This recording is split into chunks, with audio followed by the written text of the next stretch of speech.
Welcome to Penong on the far west coast of the Eyre Peninsula. From 1908 until 1950, the lines of the South Australian Railway's Port Lincoln division were the lifeline for much of the Eyre Peninsula. These railways are unique in that they're isolated from any other railway network, and they were basically all built to encourage settlement. So as the lines were built, the towns and the settlers followed. In fact, most of the towns here on the Eyre Peninsula were established because of the railways. Over the years, the freight task changed to being primarily grain, and in 2019, the last grain train ran to Port Lincoln. The Cavan to Thevenard gypsum line still operates, so we're going to go check that out in a minute. But we're going to start here at Penong and trace the railways over the next 3 days and show you what remains in 2023. And as always on Outdoors Type, if you dig a little deeper and fly a little higher, there's always more to explore. So let's go. The Eyre Peninsula is a really big place, and it took me 4 days to cover the lot. The first day just to get out to Penong. The journey really begins with a trip along the gypsum line from Cavan to Thevenard and Ceduna, and then back down the western arm to Cummins, with a quick trip out to see the Mount Hope line. Day 2 begins in Cummins and heads down to Port Lincoln to check out what remains there and the Eyre Peninsula Railway Museum. Day 3 follows the eastern branch from Cummins all the way up to Buckleboo.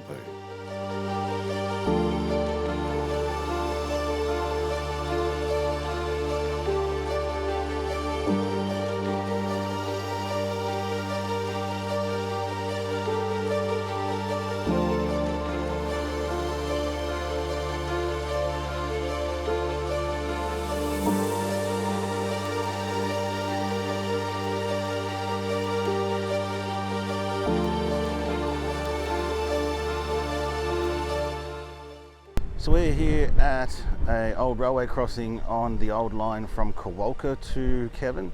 I honestly hadn't expected to see rails still in place, although overgrown, and a lot of the signage is still there. I guess because of the isolation and the fact that these lines were probably already second-hand by the time they were put in here. Nobody wants them anymore.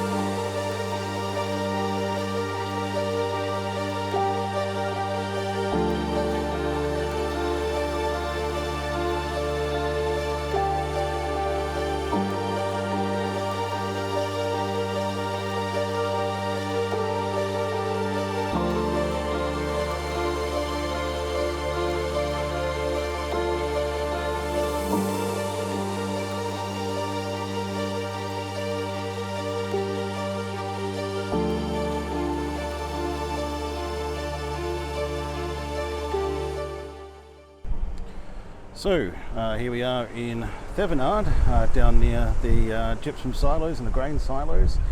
I would have loved to have got the drone up and shown you the view here from above.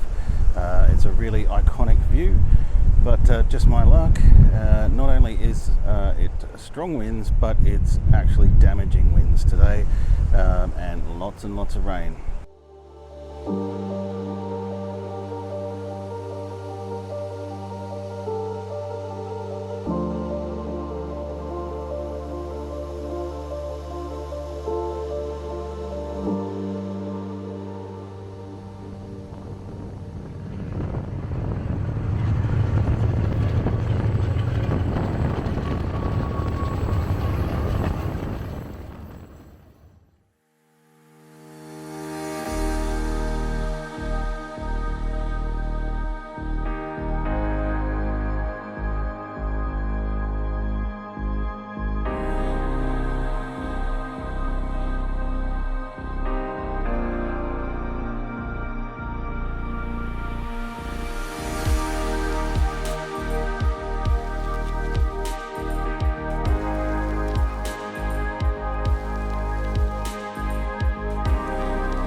Well, this is just a little bit of the weather that I've had to deal with today.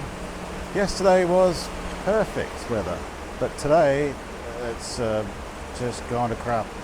Really heavy thunderstorms, quite a lot of lightning around. Perhaps I should have stopped yesterday for a bit more of a look around. As it's raining now, you can see the sun is actually trying to come out, so it's just this very strange weather out here on the Eyre Peninsula. Behind me you can see the railway crossing into Wadena as I stand here under the Apex Park shelter. And as I dig a little deeper into these towns, I'm finding that they're all almost carbon copies of each other. You have the wheat silos, you have the same railway crossings either side. It's very interesting that a lot of the town layouts are the same, based on the North Terrace, South Terrace, surrounded by parklands layout. Plenty of space out here. It was really well planned, but ultimately it means that a lot of the towns have ended up looking much the same. From Wadena now we're going to head south on the Todd Highway towards Lock and today's destination of Cummins. So stick with me.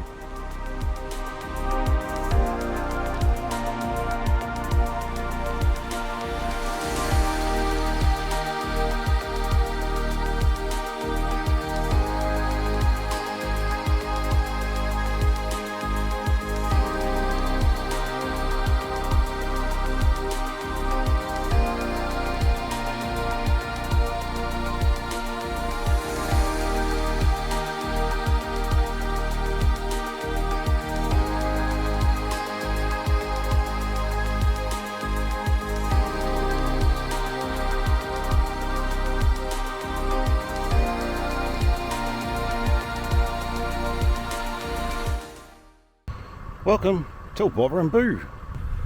Welcome to Warramboo.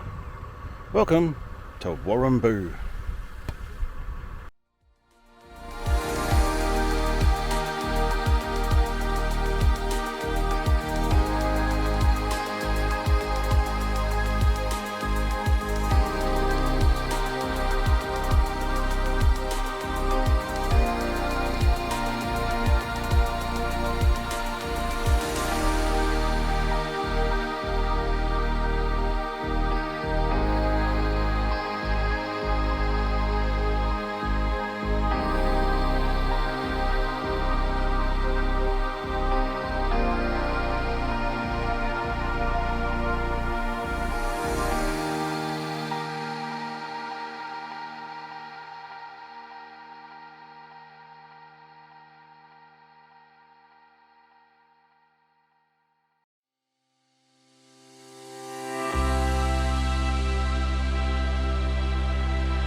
So here we are at Port Lincoln. We're about to visit the Eyre Peninsula Railway Preservation Society's excellent museum in the building of the old Port Lincoln railway station. There's an absolute treasure trove of things to find in here, so let's head in and have a look.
Port Lincoln Wharves, while still an exceptionally busy and very industrial place, there's a hum of action all around me here.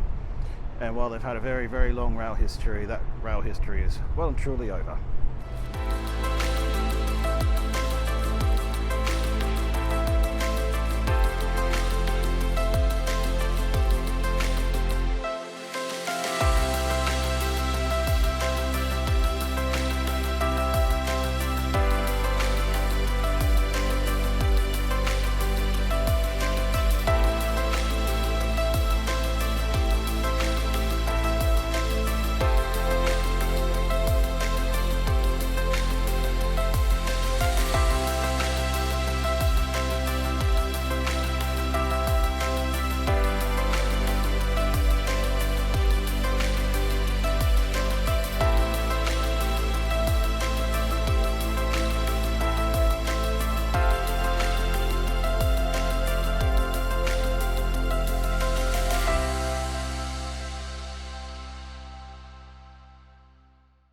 Okay, well we're here at the northern end of the Cummins Rail Yard where the line branches off to Kimber and Buckleboo. And we're about to start day 3 of our journey on the York Peninsula lines, so stick around.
What they've done here is they've used a granite outcrop called Moody Rock, and they've collected the runoff from that rock and created a tank at the base of the rock.